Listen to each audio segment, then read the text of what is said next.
ito yung shoot natin ngayon, EK na hatch. So, tanungin natin yung may-ari anong meron dito sa sasakyan niya. Hi, par! Hello, boss. Thank you. Champ Cristobal. Ako yung owner nitong EK Hatch. EK Hatchback. Para ano bang kwento mo dyan sa kotse mo? Actually, less than a year pa lang siya sa akin. Kakakuha ko lang last year.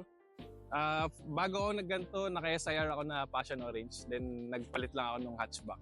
Oo, parang alam ko yung orange mo eh. Oo. Yun laging kasama ni Gabi. Yan. Di ba? Orange, oo. Oo. So, dapat magkukwit na ako ng Honda nun. Bakit par? Ano yan, gastos eh. Walang katapusan eh. Tuwing makikita ka, tsaka pag nagpapaanto ka sa gabi, pag nag-browse ka sa FB, may mga pyesa makikita. So, sabi ko, pahinga muna siguro. Kaso nung pagkabenta ko, inalok naman to sa akin. Hindi ko natanggihan nung nakita ko. Pogi, so, no? Yan, for keeps na natin siya. Pero way before pa, paano ka ba nag-start sa pagsasakyan? Well, nung nag-start ako magsasakyan, nung nag-work ako, siguro mga 3 years na ako nag-work. Kasi simula bata ako hanggang sa nag-work na, nag-aaral, wala naman kaming sasakyan. So, ever since dream ko magsasakyan. Tapos nung nag-uwian ako ng work galing Makati, Bulacan araw-araw. So, grabe MRT nun. Kaya pangarap ko talagang sasakyan. So, pinush ko. Una kong sasakyan, Wigo. Talagang magkasasakyan lang. Tipid yun par, no? Oo, sobrang tipid. Oo. Parang 1,000 ko nun, 1 linggo ko lang ginagamit yung sasakyan. So okay naman siya. Ang problema ko lang, tangkad ko. So nagpalit ako. Honda City, tapos Ranger na pickup. Puro bago trip ko nun. Tapos di kasi ako marunong mag-manual. So automatic lang talaga. Tapos nung nag-pandemic, doon naisipan ko, kasi yung dami nagbibuild nun eh. So FD muna kinuha ko. 2.0 na matic pa din. Tapos yun, dinimonyo ng mga tropa, palit na SIR, build. Tapos ito ngayon, nagka-hatch tayo. Yun. Pogi, oh. Para ano nang mga pinalitan mo dyan? May ginalaw ka na ba dyan? Actually, nawa ko siya. Almost ganyang condition na. Ang ginawa ko lang is, nagpalit ako mags. Tapos, dinetail ko lang, ceramic. Chin, yan, palit. Pero almost, yan kung paano na siya ginawa. Parang hindi itim to. Ano bang tawag dyan? Hindi ko sure rin. Nakuha ko lang ganyan. Pero Oh. sabi nung iba parang ito daw yung almighty gray na matte. Oo. Hindi ko sure. Pero iba siya doon sa Iba yung typical finish na... Kasi yung typical na nakikita black eh. Talaga. Oo, yung pure dark na black tas sobrang matte yung magaspang. Yun, no? Hindi ko lang nakikita nila sa camera pero yan, oh. Tapos, ano yun parang may sumisilip doon, kulay blue. Kasama na yun nung nakuha ko eh. Twin black na spoon. Oo. Tapos yung rotors niya endless. Yun, no? Pwede mo ba kaming tour dyan, par? Ano bang meron sa hatch na wala sa mga ibang sasakyan? Kasi, yun nga, hatch ha. Oo, two-door. Oo. Ano bang difference pa sa maliban dyan? Para sa akin, isang advantage pag mag-hatch ka is mas less yung problemahin mong kalawang. Tsaka, yung problema nga sa kalawang tsaka pintura. Kasi since imported siya, so yung body niya, mas okay siya kaysa yung mga gawa rito. Oo. So ito par, rig-rig pa lahat to, no? Oo, ito, headlight. Bago lang din. Pero anong ganyan par? May nag-post last week, parang nasa 25 na to. Yung bago na Stanley headlight. So yung ganyan par, pwede pang SR. Fit naman. Body pa lang yan, di ba? Grill, yan, headlight. Pati yung ito tactical, kasya rin sa XR. So ito par, anong model kasi? Tama ba? 99 o 2000? Ang model siguro 99-2000 pero na-import siya sa papel nasa 2006. 2006 okay. So nalipat siya dito 2006. Kasi par, di ba yung iba, yung parang sa bigote, di ba kasi sa amin, lapad yun dito. Ito nga pang 96. Oo. So yung mga naunang hatch, ganun ba yun? Merong hatch na EK3. Yun yung EK3. bigote. Oo. Tama, EK3 yung bigote. Ito kasi, ang team nung build dito is EK4 SIR. So yung huso niya, identical do sa Padec 454 natin, no? Which is yung EK4 nga. So identical siya, yung huso. Yan, no? Carbon chin. Yung grill, linis. Ito par, no? Iba din to. Lahat ba ng hatch ganyan? Ganyan, di ba? Hindi. Side mirror. USDM to. So USDM na yan. USDM na side mirror. So ang stock nila, parang nito, yung... SIR.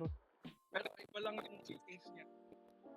Iba lang yung size. Iba lang yung fittings niya. Pero hindi mo mapapansin. Pag ini-install mo lang, tsaka mapapansin. Okay. Sa fittings. Kaya pala ang sabi ni Nico sa akin, may binibigay kasi siyang ganito. May binebenta pala. Parang iba yung fit pala. Pang hatch. Pag sa hatch, iba yung fit. Pero yung look niya, same. Same lang, no? Sa loob para, anong meron dyan? Buksan ko to para. Nakalaki yata yan, pre. Yun, no? Haba ng pinto. Sako, parang ganito yung haba, di ba? O iba? Parang. Parang pareho Hindi ko din. lang nasuot, pero mas mahaba siya dun sa normal na sedan. Yun, no? So, interior niya, stock seats ng EK4 SIR. Ang maganda dito sa seats na to is motorized siya. Meron dyan. Ito. Abante. Magana. Ano? Oo. Yan. Pati sidings, isang set. Pati yung climate control pang EK4 SIR. Ano bang difference ng pang EK4 pa? Sa stock sa atin? Iba yung sa climate control niya. Tapos Ito, no? merong display dito. Yung sa aircon. Okay. Tapos may lagayan dyan. Mga yan par, nasa magkano yan? May idea ka? Wala ako idea kasi nung binili ko, ganyan na yung set niya. Pero Makati rin sigurado yan. Honda yan eh. Taka bihira rin yung nagbenta. Yun. Yung steering wheel, Ital Volante na Imola R. Di yan usual na nakikita ah. Usually kasi Momo. Momo talaga ginagamit nila eh. Monte Carlo, no? 90 degrees lang ako dito nung nabili ko kasi ganito na. Pero maganda ah. Ganda. Hindi ko na pinalitan. Kakaiba siya. Yung gauge mo par, stock ba yan? Stock ng EK4 SR din. Stock din siya. So red, no? Tapos black yung carpet niya. Black carpet. Yeah. Ito. Kasi ang ito par? Honda Access na Access na matings. Honda Access. Yun. So ano pa meron dito par?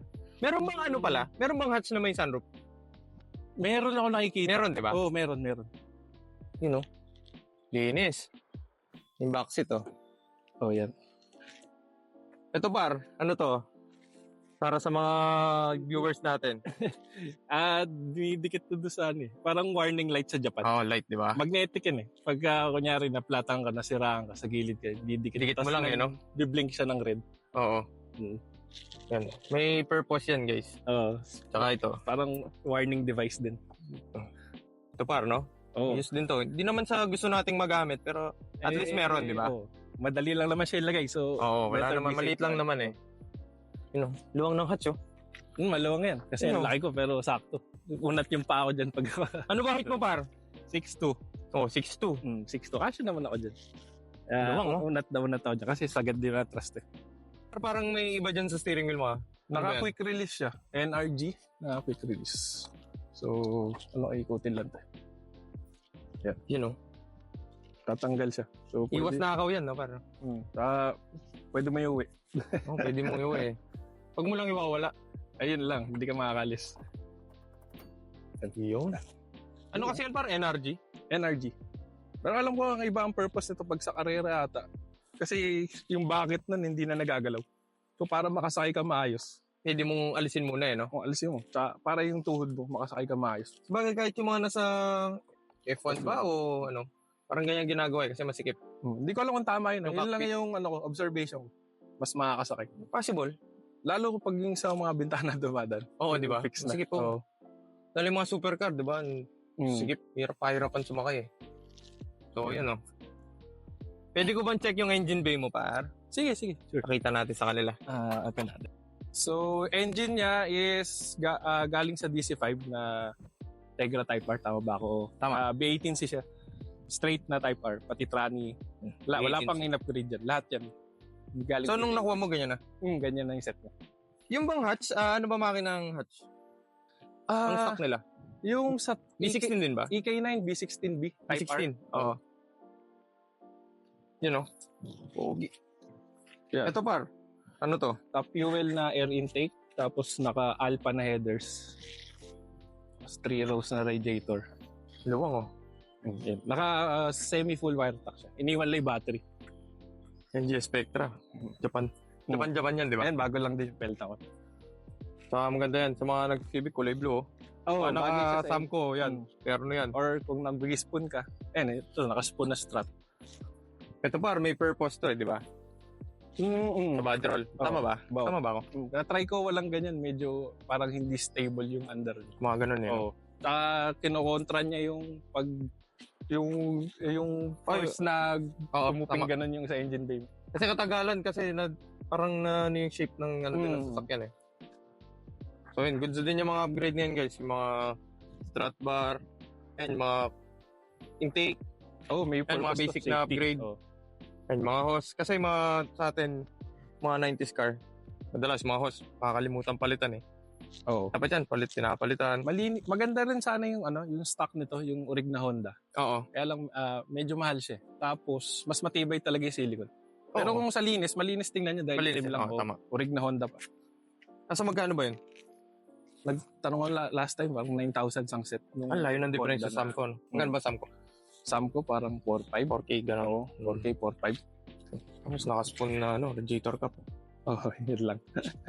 You know? Sana susunod, naman, hose. Sa high tension na spoon. Yun. Ano pa bang gusto mong plano dyan, par? Maliban dun sa mga sinabi mo. Gusto ko unti-untiin na spoon. Spoon Diretso. goodies. Oh. Kung kakayaning diretso. Kasi sobrang mahal eh. Parang habang nag-aantay ka ng makaipong ka, padagdag yung presyo. Kaya mo yan, par? Ikaw Unti lang. pa? Oo. Yan, Ako'y Lovers. Ano pala coilovers mo, par? BC. 1210. Ang spring rate. 1210. Kumusta ang 1210, par? Masakit sa katawan. Pero kung Matagtag. ikaw, anong isasuggest mo? Ang 1210 o ang 108? Okay, depende sa gusto mo achieve na height. Tsaka purpose nung gamit mo. Kung gusto mo is medyo comfort, tapos ayaw mo na may sagad baba, mga one finger lang. Okay, 10.8. Tapos mas comfort siya sa 12.10. Pero kung gusto mo yung sagad na, hindi naman sagad na baba, kaya alas wala ng gap, Oo. kailangan mo 12.10. Tsaka mas matigas Para na hindi ng 1210, di ba? Oo. Kung gagamitin mo siya ng lalaro ka, mas maganda Performance 12.10. talaga yung Oo. mga race, no? Hindi siya Circuit, ganyan. basta bumadapa. You know? Yan, magandang upgrade yung mga yan. Mga coilovers. Ito pa, disc brake din ba sa likod? Disc brake din sa likod yan. Ang stock niyan, Naka 5 lugs na rin yan. Stock ng EK9. stock ng EK9. Di ba mahirap maghanap ng mags, par? Sobra. Kaya ito, sa Baguio ko pa nakuha eh. Nung nakita ko siya nakapost, tinakbo ko agad. Kinabukasan Baguio. Kasi halos sa mga ano dito sa atin, 4 lang eh, no? Oh, 4. 4 lugs. 4 lugs. You know? Yung muffler mo, para ano yan? 5 Zigen na Pro Racer. You know? Yeah. Mamaya, sound test natin yan. Taillight pang Type R na siya. So basically kasi ang nangyari dito, ang build talaga niya is EK4 SIR. Pero unti-unti na siya nilagyan ng pang Type R. Actually, ang konti na lang, lalo pag kinompleto yung sa interior, pwede na siyang yung sa EK9. Pero mas gusto ko kasi yung team ng EK4 SIR. Bihira eh. Ano ba ang difference nun, par? May amber-amber pa ba yun? Yung stock? Alam ko parang middle up dito. Ito, dalawang kulay lang. Red-white na lang, no? Tapos, wing is Seeker. Seeker na wing. Ito pang hatch talaga to para dito. Pang-hatch talaga. Uy, carbon. Seeker. Carbon, no? Medyo bihira na rin daw yan.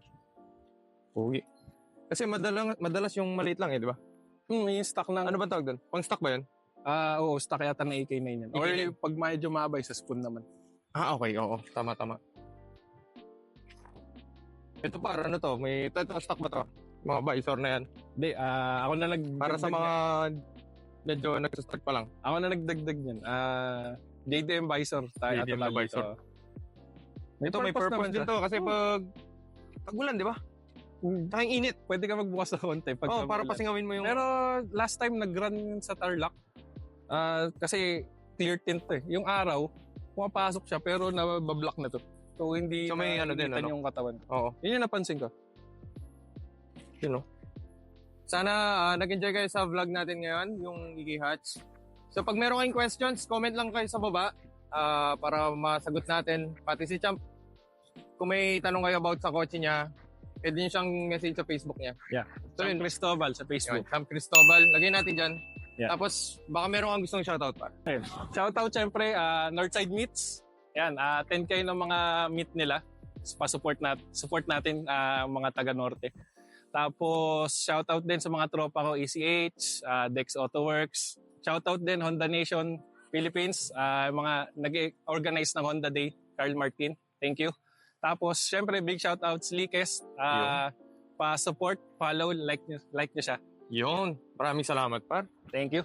You know, talagang dumayo pa sila dito. Taga-saan kasi kayo, par? Bulacan, di ba? Bulacan. Bulacan. And see you sa next vlog. Bye-bye!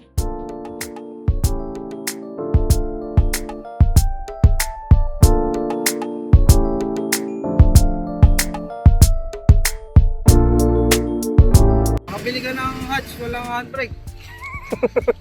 Wala ka pang pagawa. Ayan, dati vlog mo, nakabili ng hatch pero walang pampagawa.